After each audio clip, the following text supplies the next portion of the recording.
Bismillahirrahmanirrahim. Assalamualaikum warahmatullahi wabarakatuh. Selamat siang untuk teman-teman. Salam sejahtera bagi kita semua. Ya, untuk materi kita selanjutnya berkaitan dengan mata kuliah Hukum Administrasi Negara, yakni tentang hubungan hukum administrasi negara dengan bidang hukum yang lain. Analoginya seperti ini. Jadi sesuatu dikatakan itu berhubungan karena ada objek yang menghubungkan mereka. Saya analogikan seperti ini. Seorang laki-laki, ya kan, tertarik terhadap seorang perempuan. Begitu juga perempuannya tertarik terhadap laki-laki.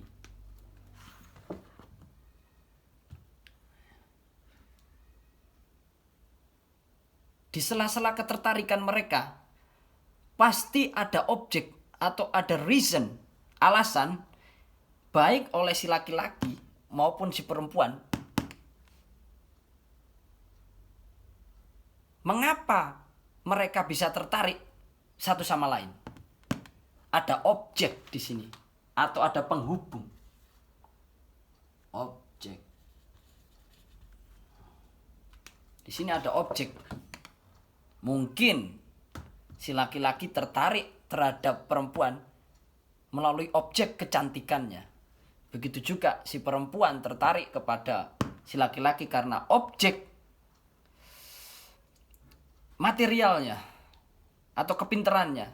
Bisa jadi harus ada penghubung. Penghubung itu objek yang menghubungkan mereka. Begitu juga dengan hukum administrasi negara. Bagaimana hukum administrasi negara itu bisa berhubungan dengan hukum yang lain? Pasti ada objek yang menghubungkan mereka. Ada penghubung satu sama yang lain. Oke, kita lanjut ke slide pertama. Jadi hubungan Han itu dibagi menjadi dua, yakni hubungan secara publik dan hubungan secara privat, ya, dalam hukum publik dan hukum privat. Dalam hubungan hukum publik, Han berhubungan dengan HTN, pidana, dan hukum internasional. Dan dalam hukum privat, Han berhubungan dengan hukum perdata. Untuk selanjutnya, kita bahas satu persatu atau kita bedah satu persatu melalui slide yang selanjutnya. Kenapa saya selalu menekankan konstruksi berpikir? Karena di mana-mana untuk menganalisa suatu hubungan berarti harus membangun konstruksi, membangun pola pikir kita. Bagaimana mereka bisa berhubungan? Apa yang menyebabkan mereka berhubungan? Fakta apa yang menyebabkan mereka bisa berhubungan seperti itu, ya? Yang pertama adalah hubungan Han dengan HTN, ya. Yakni pertama-tama Han itu terbentuk, HTN terbentuk itu karena adanya konstitusi, kesepakatan bangsa untuk membentuk suatu negara, ya kan? Setelah negara itu terbentuk, negara itu perlu untuk membagi wewenang-wewenangnya, membuat lembaga-lembaganya. Disitulah ranah dari hukum tata negara. Konstitusi mempunyai tujuan. Tujuannya apa? Yakni kebutuhan real yang ada di masyarakat. Tujuan konstitusi apa? Warga negara. Tujuan konstitusi adalah mensejahterakan warga negaranya, ya kan? Kemudian, untuk mewujudkan tujuan tersebut, HTN membutuhkan hukum administrasi negara. Karena yang bisa bersentuhan langsung dengan masyarakat hanya Han, bukan HTN. Karena yang kemarin yang saya berikan filosofinya tentang sepeda ontel kemarin, ya kan? HTN hanya memasang sepeda ontel tersebut, tetapi yang menjalankan sepeda ontel tersebut bagaimana, kapan dia harus belok kiri, kapan dia harus belok kanan, kapan dia harus ngerem, kapan dia harus tancap gasnya atau tancap pedalnya, itu adalah Han, bukan HTN. Jadi untuk mewujudkan nilai konstitusi, konstitusi butuh HTN. HTN tidak bisa menjalankannya tanpa Han. Karena Han yang langsung berhubungan langsung dengan kebutuhan real masyarakat. Oke? Paham sampai di sini ya? Jadi bagaimana mereka bisa berkorelasi, ya kan? Karena ini tadi, kebutuhan real masyarakat membutuhkan hukum administrasi, ya kan? Lanjut. Selanjutnya yakni tentang hubungan Han dengan hukum pidana. Ada dua konstruksi berpikir terkait hukum pidana, yakni tentang pertama, norma-norma hukum pidana adalah hasil kesepakatan eksekutif dan legislatif, ya kan? Undang-undang siapa yang membuat? Eksekutif dan legislatif. Ya, selanjutnya, pelaksanaan sanksi hukum pidana setelah diputus oleh lembaga peradilan pidana berada pada lingkungan eksekutif. Oke. Pelaksanaan putusan pengadilan berdasarkan norma hukum administrasi. Ya, jadi gini, konstruksi berpikirnya seperti ini. Undang-undang yang ada dalam hukum pidana adalah produk dari hukum tata negara. Undang-undang pidana. Undang-undang, jangan pidana, undang-undang korupsi. Contohnya gitu ya, korupsi.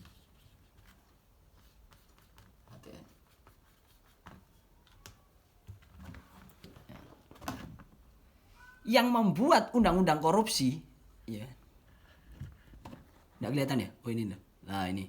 Yang membuat undang-undang korupsi, ya, itu adalah domainnya hukum tata negara. Karena pembentukan peraturan perundang-undangan, undang-undang pembentukan peraturan perundang-undangan berada di dalam domain hukum tata negara. Jadi hukum tata negara membuat undang-undang tentang korupsi, ya kan? Bagaimana seorang itu dikategorikan sebagai koruptor berada di undang-undang ini. Tetapi prosesnya tidak bisa lepas dari hukum tata negara. Mereka masih berhubungan, ya kan? Yang jadi pertanyaan, bagaimana hukum pidana berhubungan dengan hukum administrasi negara? Oke. Kita lanjut ke sini. Ketika seseorang itu dikatakan diputus oleh pengadilan bahwa dia termasuk terpidana, terpidana, maka seseorang tersebut, ya kan, dimasukkan atau diserahkan kepada lembaga permasyarakatan atau LP. Ya kan?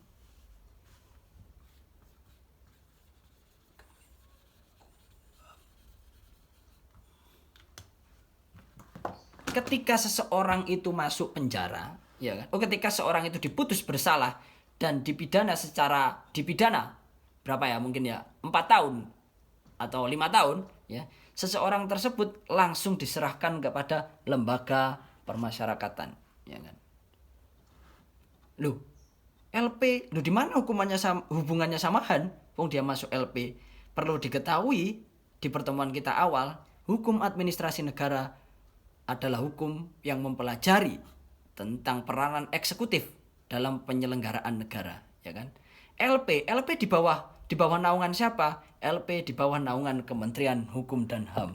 Kementerian Hukum dan HAM di bawah naungan siapa? Di bawah naungan eksekutif.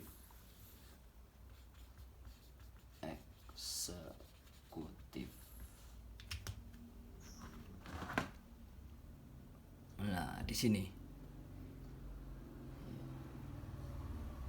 Jadi ketika melalui rentetan tadi semua, jadi kepolisian ya, terus di persidangan, ini semua berada di ranah hukum pidana. Tapi setelah masuk ini peradilan Han. Jadi gini prosesnya. Ketika seseorang itu diinterogasi ya, diinterogasi oleh kepolisian, ya. Selanjutnya masuk ke persidangan, ya kan? Ranahnya masih dalam hukum pidana. Setelah diputus oleh pengadilan, dia masuk LP, ranahnya bukan lagi di hukum pidana, tetapi di dalam hukum administrasi negara. Kenapa? Karena LP di bawah naungan Kemenkumham. Kemenkumham siapa? Kemenkumham adalah lembaga eksekutif. Eksekutif dipelajari oleh hukum apa? Eksekutif dipelajari oleh hukum administrasi negara. Oke? Lanjut. Konstruksi berpikir hubungan Han dengan hukum pidana dalam konsep yang kedua. Pernah mendengar istilah administratif penal law? Jadi hukum pidana administratif. Atau pernah mendengar istilah hukum pidana itu adalah ultimum remedium atau obat terakhir. Ya. Ini bisa kita lihat atau bisa kita cermati dalam peraturan daerah contohnya. Setiap peraturan daerah tidak hanya memberikan sanksi administratif, tetapi sanksi pidana juga ada dalam setiap peraturan daerah, hampir setiap peraturan daerah. Jadi posisi hukum pidana harus diletakkan di akhir ketika hukuman administratif tidak memberikan efek jera terhadap pelakunya. Tetapi perlu digarisbawahi kedua sanksi ini boleh diterapkan bersamaan, tetapi harus melalui mekanisme yang berbeda. Disinilah perbedaannya. Jadi kalau sanksi pidana harus melalui putusan pengadilan, putusan pengadilan. Terus sanksi administratif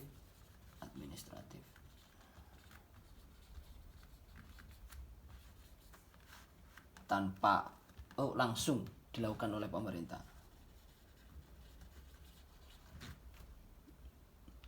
Jadi seperti ini konstruksi berpikirnya.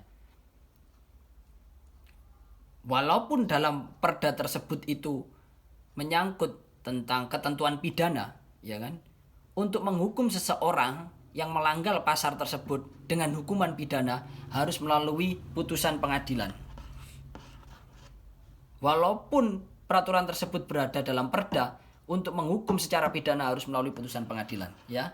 Tetapi untuk hukuman administratif yang ada dalam peraturan perda tersebut contohnya ya, tidak usah melalui putusan pengadilan, melalui pemerintah langsung tidak apa-apa.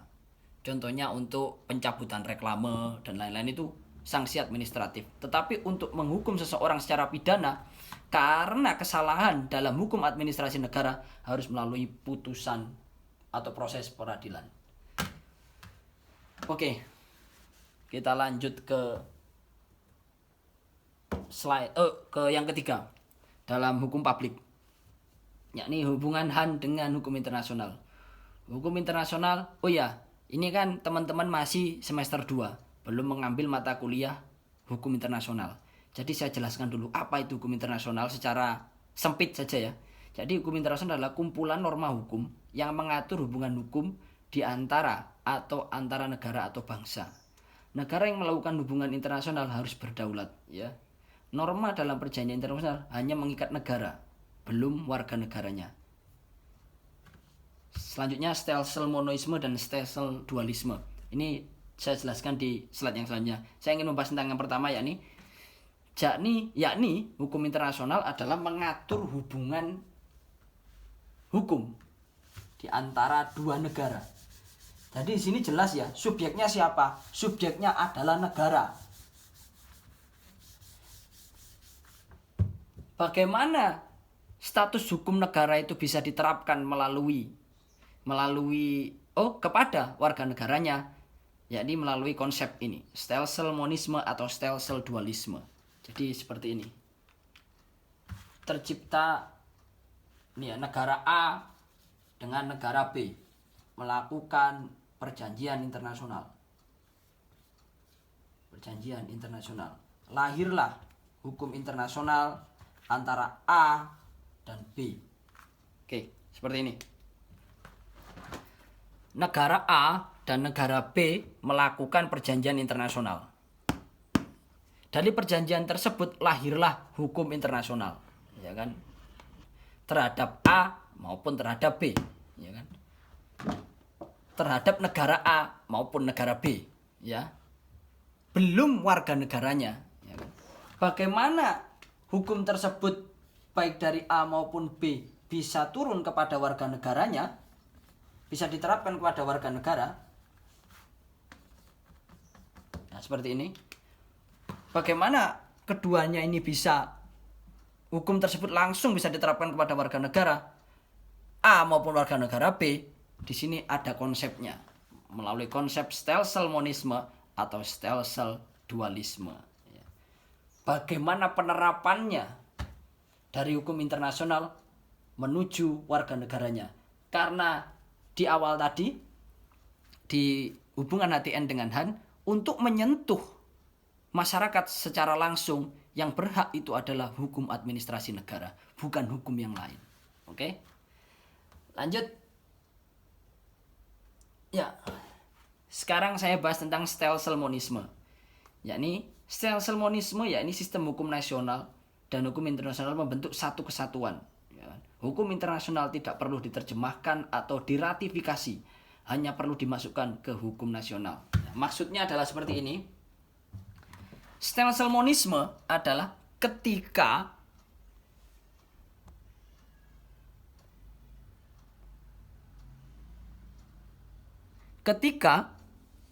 stelsel monisme adalah ketika hukum internasional ini terikat, tidak perlu adanya ratifikasi, tidak perlu diterjemahkan, langsung dimasukkan dalam undang-undang, langsung perjanjian tersebut ke sini, langsung bisa diterapkan kepada warga negara.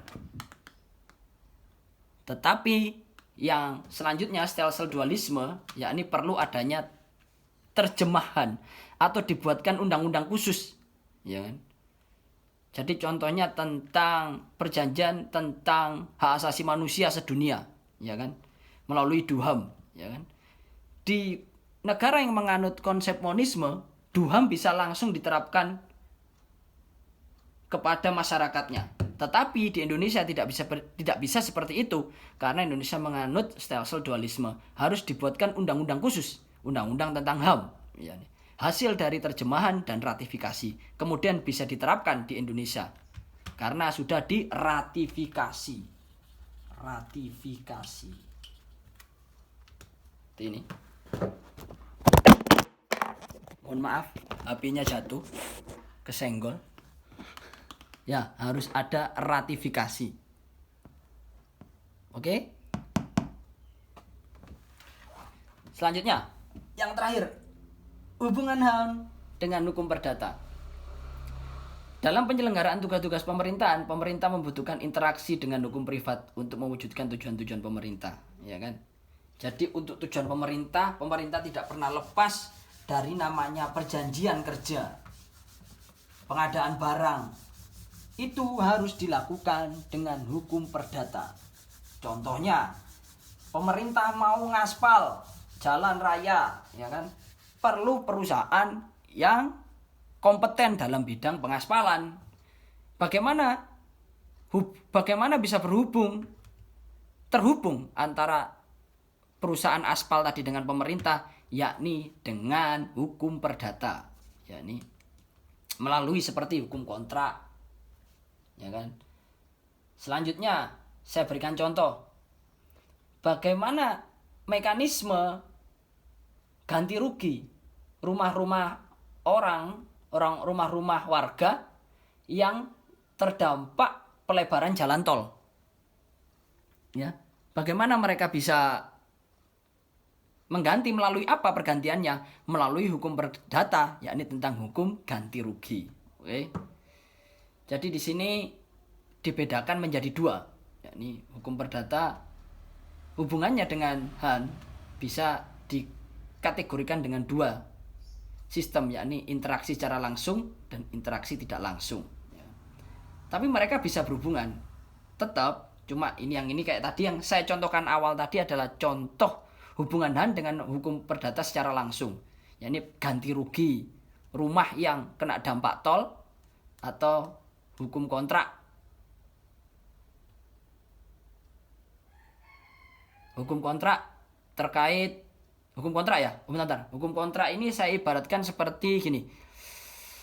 Pegawai negeri pegawai negeri yang baru yang sifatnya bukan permanen ya atau honorer ya kan, untuk melakukan kontrak kerja dengan pemerintah ranahnya secara langsung antara pegawai dengan pemerintah. Saya berikan pegawai dengan pemerintah. Hubungannya langsung. Ya kan? Pemerintah butuh pegawai langsung. Pegawai melamar diterima, hukum kontrak langsung. Melalui kontrak kerja.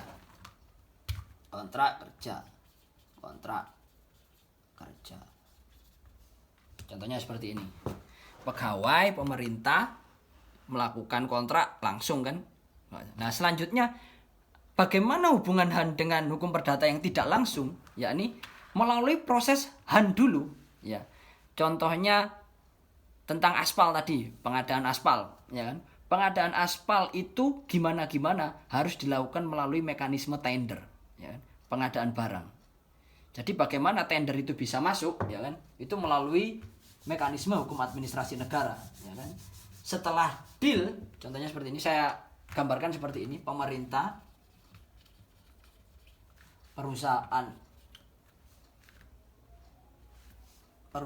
A, B, C, dan D. Ya.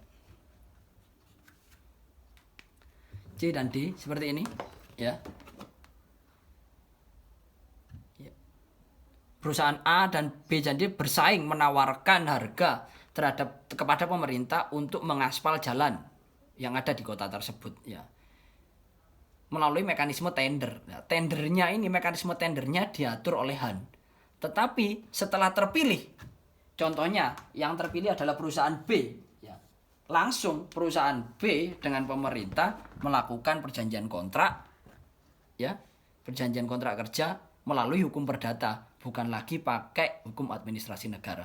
Karena hukum administrasi negara tadi sudah berhenti di tender. Han hanya masuk di tender. Oke. Jadi Han hanya berlaku pada tendernya tadi, mekanisme tendernya, bagaimana mereka bisa masuk untuk melakukan tender. Itu prosesnya Han dulu. Tetapi setelah masuk terpilih, ternyata setelah proses tender tadi terpilih perusahaan B yang akan bekerja sama dengan pemerintah, maka perusahaan B dengan pemerintah tidak usah memakai hukum administrasi negara, karena domainnya di sini sudah masuk domain hukum perdata melalui hukum kontrak.